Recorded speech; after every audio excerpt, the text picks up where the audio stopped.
Assalamualaikum warahmatullahi wabarakatuh. Apa khabar semua murid-murid tahun 6? Saya harap kamu semua berada dalam keadaan yang sihat, keadaan yang bebas daripada virus COVID-19. Sekiranya kamu nak keluar rumah, pakailah pelitup muka, cuci tangan, jaga SOP dan tidak bersentuhan dengan orang yang tidak dikenali. Okey, untuk minggu ini saya akan sambung daripada tajuk minggu lepas, iaitu tajuk homograf. Homograf kumpulan kedua. Okey. Sebelum kita memulakan pembelajaran kita, saya nak kita sama-sama bertangan baca doa belajar. Okay, bismillahirrahmanirrahim.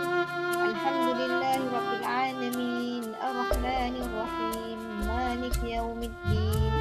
Iyyaka na'budu wa iyyaka nasta'in.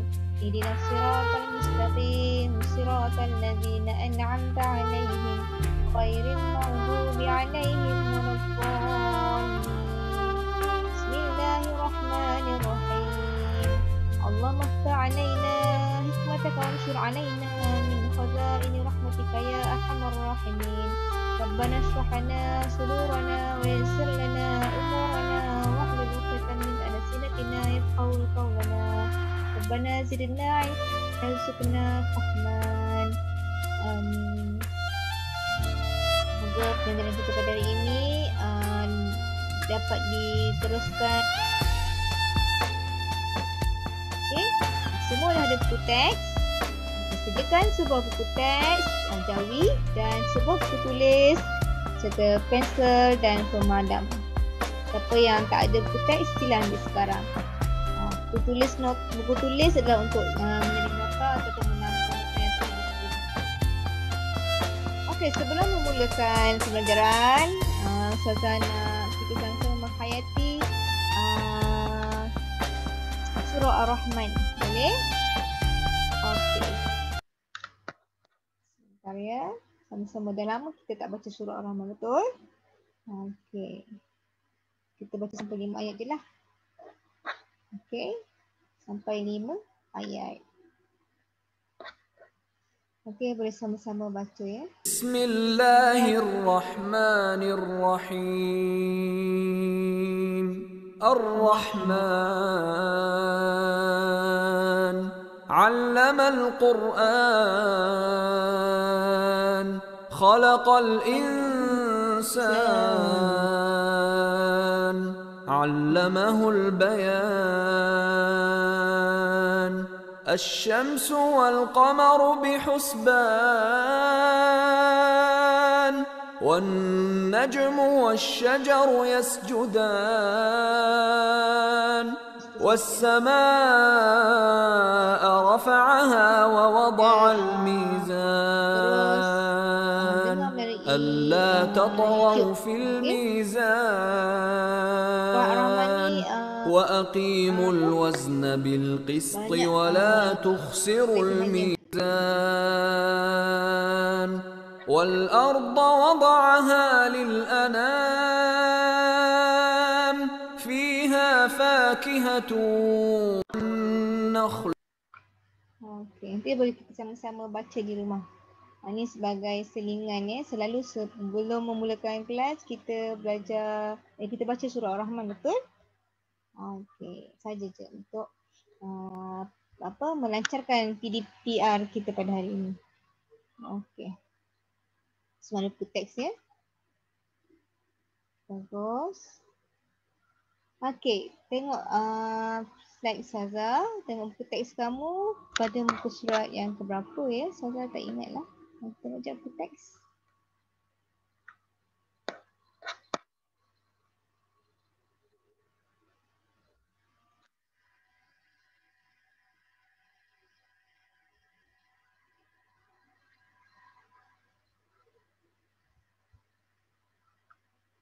Okey, buku teks buka muka surat.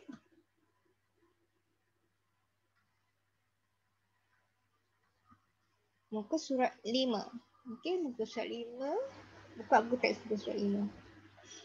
Okey, sambil kamu tengok buku teks, boleh tengok Ustazah punya PowerPoint untuk penerangan.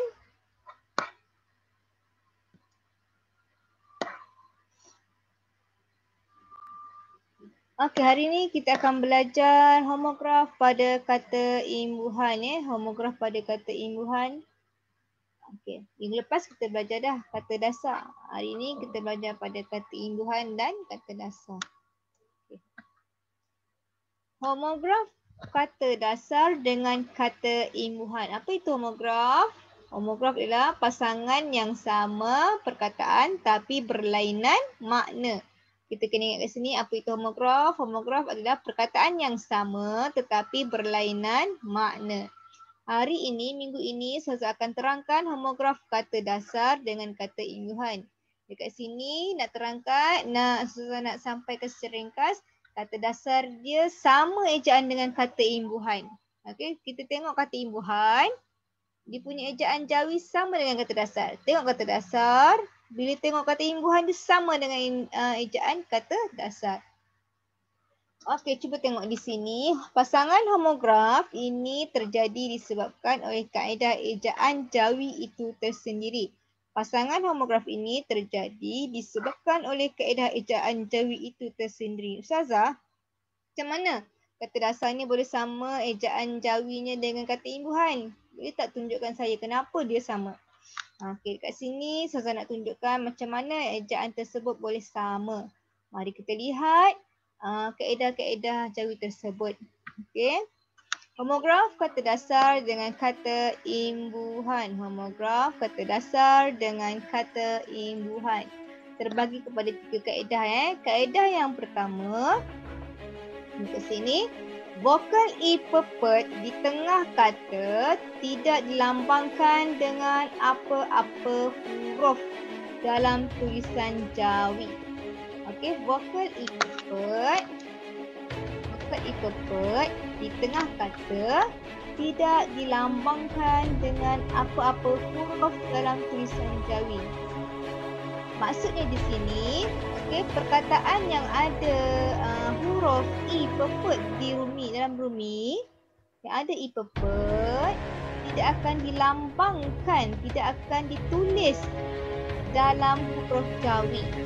Okey, dalam huruf jawi dia dibuang terus. Faham tak? Cuba tengok sini, ini untuk kata imbuhan. Kata imbuhan menetap. Perkataan saya dah tetap.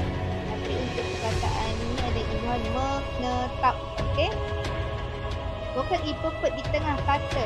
Ini di tengah kata lah ni. Di tengah kata.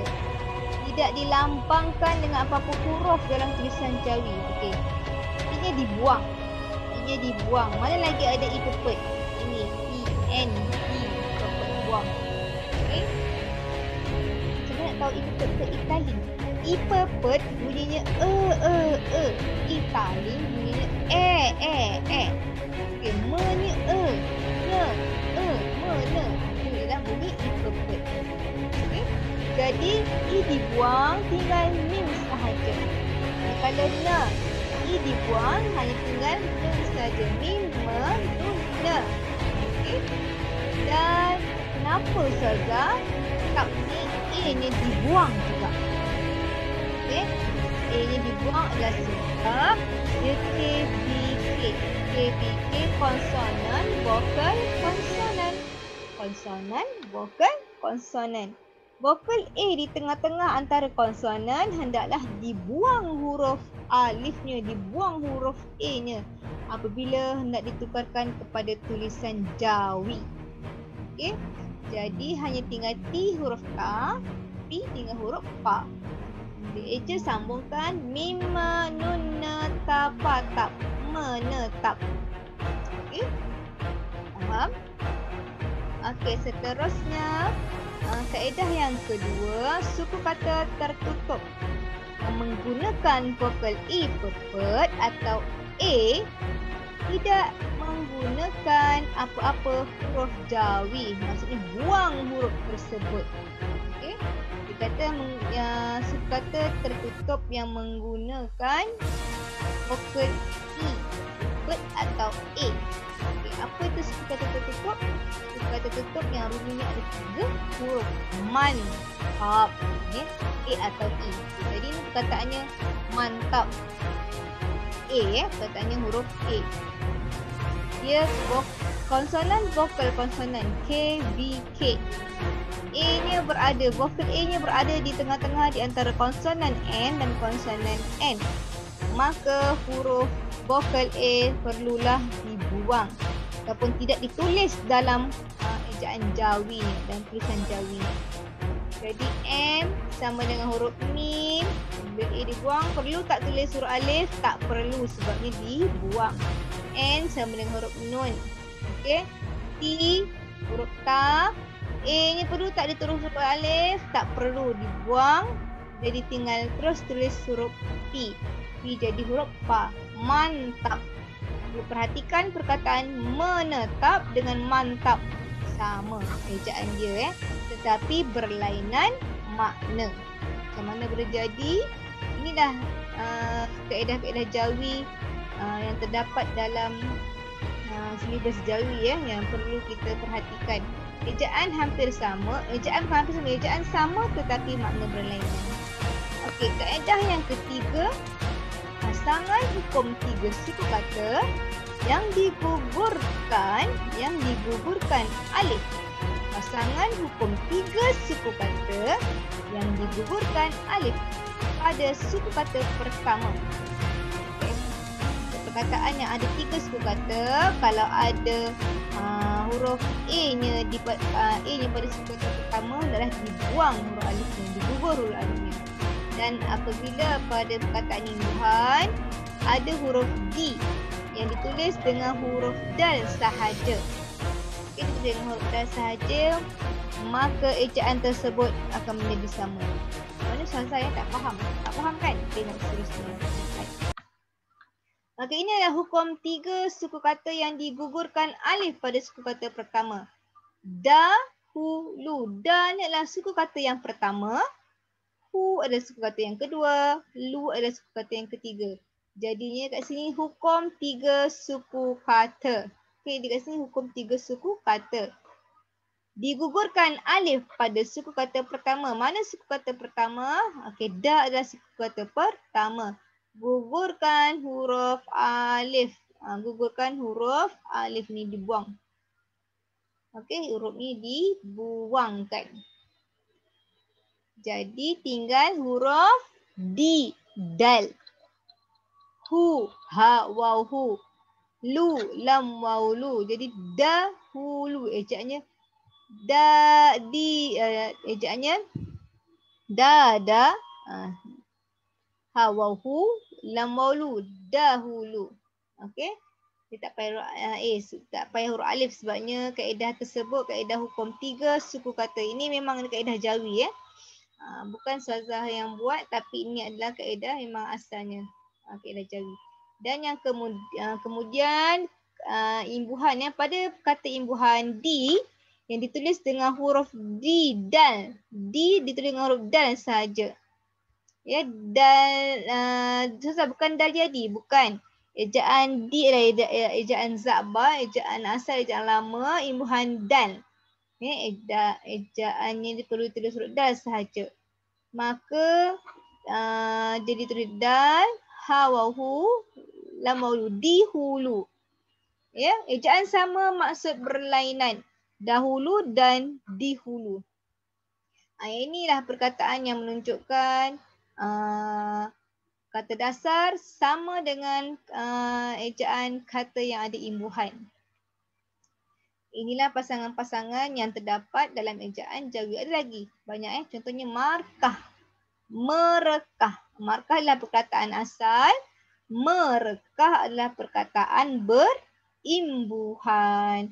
Okey, dia ada dalam buku teks kan? Buku teks boleh tengok dekat muka surat berapa ya?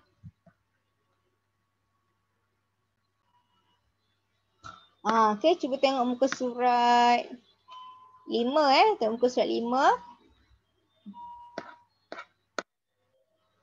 Ini yang ipepet dengan vokal A. Vokal I pepet dengan vokal A perlu dibuang. Contohnya markah. Okey, markah. A-nya dibuang sebab apa? KVK kan? Ni pun A-nya dibuang KVK. Jadi mim, ra, kaf, ha, kah, markah. Okay, manakala merekah ni kata imbuhan merekah. Sebab apa I-nya kena buang? Sebab I ni adalah I pepet yang berada di tengah perkataan hendaklah dibuang. Okey. Re. I-nya berada di tengah perkataan. I apa? I pepet. Kalau I pepet berada di tengah, hendaklah dibuang huruf I tersebut. Dan A. A ni adalah vokal yang berada di tengah-tengah di antara konsonan dan konsonan. Konsonan, vokal, konsonan K, V, K. Maka vokal A ini memang perlu dibuang. Jadi yang tinggal hanya M, mim, R, ro, kaf, K, kaf, ha, ha. Markah dan merekah. Ejaannya sama, maksud berlainan. Okey. Okey, untuk seterusnya kita tengok kat sini mantap dengan menetap tadi. Ni dah kita dah tengok perkataan 9 dengan sambilan. 9 dengan sambilan. Sem. Sem adalah I pepet sebab bunyinya Dia bukannya sem ya. Kalau sem baru I taling, tapi ini adalah sem. I pepet. I-nya perlu dibuang sebabnya berada di tengah-tengah perkataan. Jadi tinggal huruf sin dan mim. Ba ya, bi, lan. Lan perlu dibuang huruf A-nya sebab dia K, V, K. Tinggal lam dan nun 9. Begitu juga dengan perkataan sambilan. Okey, sambilan. 9 dan sambilan. Sambilan ini adalah imbuhannya adalah an. Imbuhannya adalah an. Okey, sam A perlu dibuang sebab dia KVK. Bil, baya, lambil, an. Okey. Untuk perkataan sambilan ni masa tahun 5 kita dah belajar mana-mana suku kata tertutup. Suku kata tertutup yang bertemu dengan imbuhan an hendaklah ditulis dengan huruf nun sahaja. Okey, ni imbuhan nun. Pelajaran tahun 5 tahun lepas, apabila perkataannya berakhir dengan suku kata tertutup, hendaklah menulis dengan huruf nun saja bila menerima imbuhan an. Maka jadilah sambilan. Ejaannya sama 9 dan sambilan. Okey, ni tadi dahulu dengan dihulu. Okey, itu saja untuk penerangan Ustazah. Jadi Ustazah nak kamu semua buat salin nota. Okey, seperti biasa. Salin boleh, print nota pun boleh. Print dan tampal nota pun boleh. Ini sambungan daripada homograf. Semua ini adalah kumpulan yang kedua. Setelah kamu buat nota, murid-murid dikendaki membuat latihan. Di tengah-tengah muka surat. Ya, satu buku tulis di hadapan buku nota, di tengah-tengah buat buku latihan. Okey, jawikan perkataan tersebut. Okey, jawikan perkataan. Ada 8 perkataan ni. Kemudian rumikan perkataan yang berada dalam ayat tersebut. Nombor 1, gambar warna biru dalam jalur gemilang melambangkan perpaduan rakyat. Biro Sosial dan Rekreasi telah menganjurkan aktiviti derma darah dan pemeriksaan kesihatan asas sempena sambutan Hari Malaysia. Okey. Boleh tulis ni rumikan ayat di bawah. Okey, itu saja untuk tugasan pada minggu ini. Ustazah harap apa yang Ustazah sampaikan dalam video ini murid-murid faham. Okey, sekiranya tidak faham boleh tanya kepada ibu bapa. Sekiranya ibu bapa tidak ada masa untuk tidak ada masa untuk memberi penerangan, bolehlah rujuk dalam video tersebut. Okey, video yang saya sampaikan ni lah. Okey, sekiranya murid-murid tidak faham, boleh WhatsApp Ustazah pada waktu siang sahaja. Okey. Ustazah harap video pada kali ini dapat memudahkan murid-murid untuk belajar di rumah. Okey, belajar dengan bimbingan ibu bapa. Itu saja daripada Ustazah. Kita akhiri dengan doa selepas belajar. Tanda tangan semua. Bismillahirrahmanirrahim. Wahai Tuhan kami, janganlah Engkau pesongkan hati kami sesudah Engkau kurniakan kepada kami petunjuk. Anugerahkanlah kepada kami rahmat kerana bahawa sesungguhnya Engkau Maha Pengurnia. Ya Allah, ya Tuhan kami yang Maha Pembuka dan Maha Mengetahui, bukakanlah hatiku seperti orang-orang yang arif. Wahai Tuhan, sesungguhnya aku mempertaruhkan kepada Engkau apa yang telah Engkau ajarkan kepadaku. Kembalikanlah ilmu kepadaku ketika aku berhajat kepadanya. Dan janganlah Engkau lupakan aku akan ilmu. Wahai pentadbir sekalian alam. Wassallallahu ala sayyidina Muhammad wa ala ahli wa sahbihi ajma'in. Alhamdulillahirabbil alamin. Taqabbalallahu minkum inna wa minkum taqabbal ya karim. Assalamualaikum warahmatullahi wabarakatuh.